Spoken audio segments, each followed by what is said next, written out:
Well, joining me now is retired Air Vice-Marshal Sean Bell to react to what Ben Wallace had to say earlier. Sean, what are the importance of his comments? He announced that Britain is sending tanks to Ukraine. He did that in the House of Commons a few days ago. He's now there talking about long-term planning. What's the overall aim of what he's trying to do? Yeah, there's the headline stuff and then there's what's going on behind the scenes, isn't there? Ben Wallace at a military base in Estonia, very strong statement. Let's put it in context. Next to the US, the UK is one of the leading contributors of military aid to Ukraine.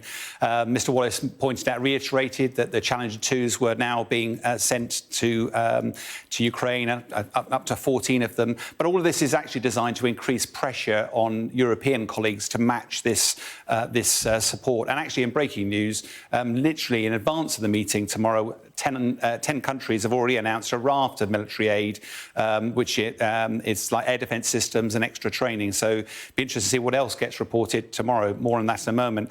But Ben Wallace also highlighted the need for a multi-year strategy. One of the things that Putin's been doing is mobilising the defence industry and preparing his domestic audience for the long term, fully expecting that the West's appetite for this war will diminish over time. Ben Wallace was very clear in his firmness of resolve for the long term here. The challenge will be turning those words into action. What we do know, though, is that the polls recently conducted today show very strong UK support for continuing the military aid. There's well over two-thirds of the UK population voted that either to maintain or increase the level of support for this war.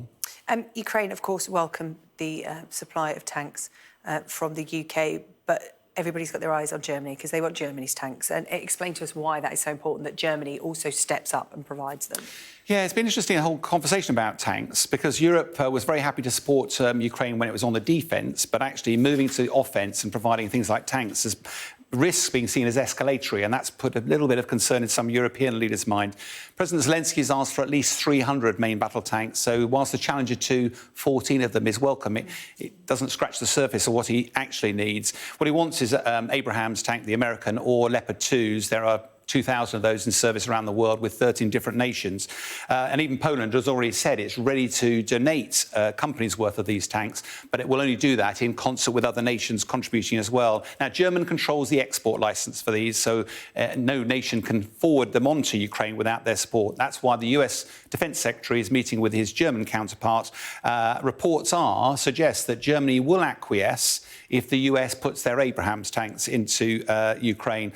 But I suspect there's a lot of politics behind the scenes here, that the US, who are by far the biggest donors of money and military aid, will probably see this as a great opportunity for Europe to step up. Tomorrow is the big meeting, over 50 nations represented at the military air base at Ramstein. President Zelensky's been appealing for help. He did it at Davos, but he's also done it from Kyiv today. I need tanks, but I need them quickly, ready for the spring offensive. I think, in my military reflection, there's an evident need to move from this rather reactive, fragmented approach to some sort of long-term strategy. Because bluntly, if Ukraine loses this war, that has huge significance for global security.